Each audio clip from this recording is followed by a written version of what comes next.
তিনজন ব্যক্তি ছিল, একজন কুষ্ঠরোগী, একজন টাকমাথাওয়ালা আর একজন অন্ধ। আল্লাহ তাদের পরীক্ষা করতে চাইলেন। সেই সুবাদে একজন ফেরেশতাকে ডেকে বললেন, হে ফেরেশতা, তাদের কাছে যাও এবং তারা যা চায় তাদের চাওয়া পূরণ করো। তারপর ফেরেশতা তাদের তিনজনের নিকট গেলেন। প্রথমে কুষ্ঠরোগীকে জিজ্ঞেস করলেন, তুমি কি চাও? তোমার চাওয়া পূরণ করা হবে। কুষ্ঠরোগী বলল, আমি ভালো চামড়া আর লোকের ঘৃণা থেকে মুক্তি চাই। তখন ফেরেশতা আল্লাহ তাআলার কাছে দোয়া করলেন। আল্লাহ তাকে সুস্থ করে দিলেন। ফেরেশতা আবার প্রশ্ন করলেন, তুমি আর কি চাও? সে বলল, আমি উট চাই। ফেরেশতা তাকে সঙ্গে সঙ্গে একটি উটনি দিয়ে দিলেন। তারপর ফেরেশতা সেখান থেকে চলে এলেন টাক মাথাওয়ালা লোকটির কাছে এবং লোকটিকে উদ্দেশ্য করে বললেন, তুমি কি চাও? তোমার চাওয়া আজকে পূরণ করা হবে।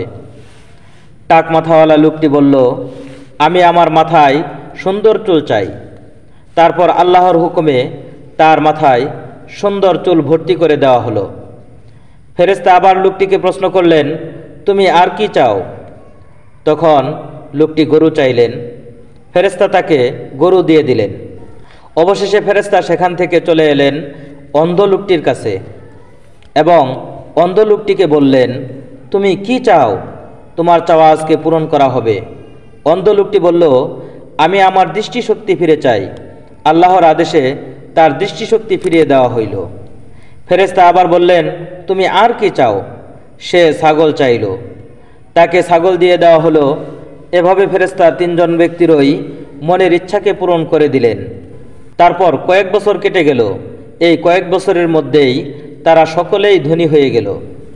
একদিন আল্লাহ তাআলা আবার ফেরেশতাকে ডেকে আদেশ করলেন, তুমি এবার গরিব সেজে ওই তিনজন ব্যক্তির কাছে যাও এবং তাদের কাছে উট, গরু, ছাগল চাও। দেখো ওই তিনজন ব্যক্তির মধ্যে কে তোমাকে দান করে এবং কে তোমার সাথে কেমন ব্যবহার করে। আদেশ মতে সে ফেরেশতা গরিব সেজে আবার সেই তিনজন ব্যক্তির কাছে গেলেন। এবার সে প্রথমে চলে যায় কুষ্ঠরোগীর কাছে এবং খুব বিনয়ের সুরে বলেন, আমাকে আপনার উটগুলোর মধ্যে থেকে একটি উট দান করুন। কুষ্ঠরোগী তখন বললেন, আমার সংসারের অনেক খরচ, তাই আমি দান করতে পারবো না। তুমি এখান থেকে চলে যাও। ফেরেশতা সেখান থেকে কোনো কিছু না পেয়ে খালি হাতে চলে এলেন টাক মাথাওয়ালা লোকটির কাছে এবং তার কাছে গিয়ে বললেন, আমাকে একটি গরু দান করবেন? আমি খুবই অসহায়। টাক মাথাওয়ালা লোকটি এ কথা শুনে কুষ্ঠরোগীর মতোই বললেন, আমার সংসারে অনেক খরচ, তাই আমি দান করতে পারবো না। তুমি এখান থেকে দূর হও। ফেরেশতা এখান থেকেও খালি হাতে ফিরে গেলেন।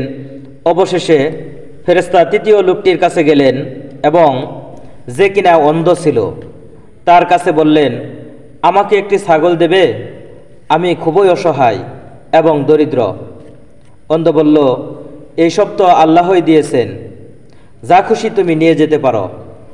ফেরেশতা তখন তার নিজস্ব রূপ ধারণ করে অন্ধ লোকটিকে বললেন, আল্লাহ তোমাদের পরীক্ষা করছেন। তুমি অন্ধ ব্যক্তি, তুমি সফল হয়েছ আর বাকিরা ব্যর্থ হয়েছে।